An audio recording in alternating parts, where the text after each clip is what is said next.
Still on our series of the antihypertensives, in this video we are going to be looking at the diuretics. Diuretics basically are medications that cause diuresis, or what we call urination. So for the diuretics, we have basically 5 classes. We have the loop diuretics, we have the thiazide diuretics, we have the potassium sparing diuretics, the carbonic anhydrase inhibitors, and the osmotic diuretics. So let us start with the loop diuretics. As you all well know, diuretics are working in the kidneys, and the specific part, the functional unit of the kidney, what we call the nephron. And the nephron, we have specific parts. We have the Bowman's capsule, the proximal convoluted tubules, the loop of Henle, the distal convoluted tubules, and the collecting duct. So it's at these different points that these medications, what we call the diuretics, that work.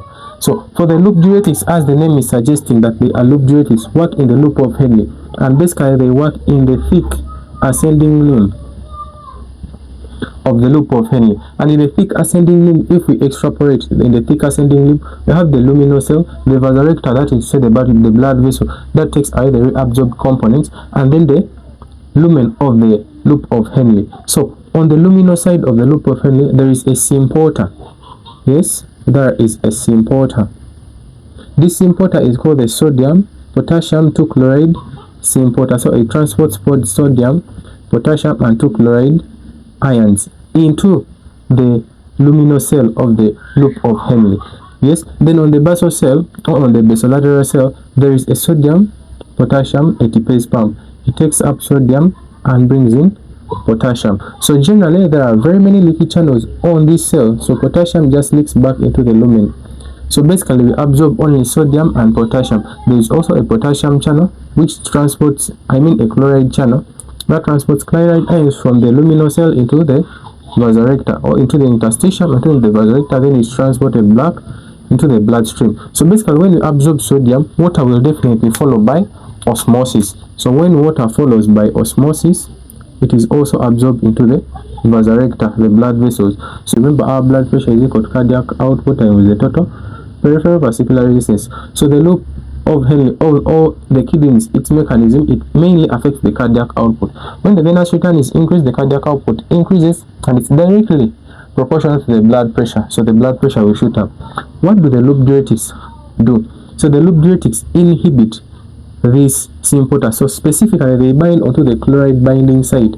Where the chloride ions bind, they bind onto it, inhibiting this symporter. So when we inhibit this symporter, there won't be sodium reabsorption. When there is no sodium reabsorption, we will not also take in water. So the sodium and the water will stay in the lumen, or will stay as the filtrate. It will flow down the distal convoluted tubule, down the collecting duct, and will be passed out as urine. Thus it causes natriuresis and diuresis, that is the passing out of sodium and also urinating. So when we urinate it out, the vesicular compartment will decrease. When the vesicular compartment decreases, our venous return will go down. When the venous return goes down, the cardiac output will decrease, and also the blood pressure will come down. So basically that's how the loop diuretics work. What are some of the examples of the loop diuretics? The main one, furosemide. So these ones are also known as the high efficacy diuretics. So it has a rapid onset of action but a short duration of action. So we have furosemide, then we have torsemide. So these are some of the examples of the loop diuretics. So what are some of the uses? Yes, they are used in hypertension, but not on the long term. They can be used in emergencies to bring down the blood pressure, but not on the long term, because they have a rapid onset, so they put the pressure down very fast, but also they are to be given over a long, like very many times a day, because they have a short duration of action. So some of the other uses is acute pulmonary edema. So when you have fluid in the tissue of the lungs, you can give diuretics such that it eliminate that. It can be used in cerebral edema, though the osmotic diuretics are preferred here, but you can also give them here. Then you can also give them in congestive heart failure, of which this is the one that gives you pulmonary edema. Then also edema of any etiology, whereby the feet, or you have an asaka, it can be given. What are some of the side effects of the loop diuretics? The major side effect is hyperuricemia. Whereby the blood uric acid levels shoot up, they increase. How do the loop diuretics cause this? Basically, uric acid is secreted in the proximal convoluted tubules, and sometimes, and it's also absorbed in the distal convoluted tubules to preserve water. So the secretion of uric acid is inhibited by furosemide because it competitively fights for the receptors of uric acid for the uric acid to be secreted into the lumen.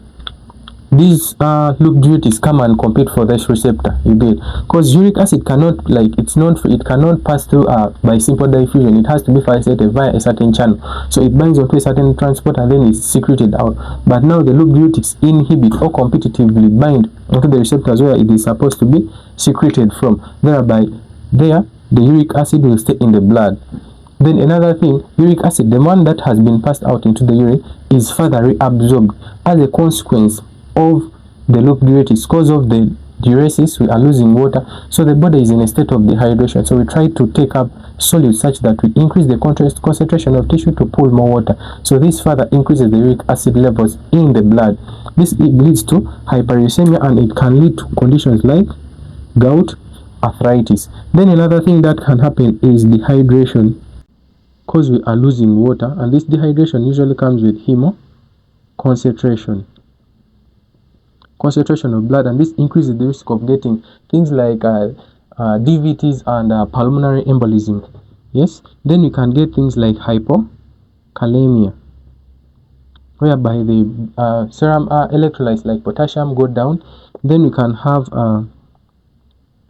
ototoxicity,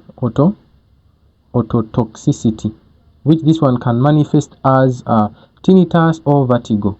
It can manifest as tinnitus or vertigo. Tinnitus is that ringing sensation in the ear. Vertigo, the feeling or sensation of the world turning around. Yes, and then other side effects you can put on the nausea and vomiting and others. But basically, these are some of the side effects. So these are the loop diuretics. Now let us look at the thiazide diuretics.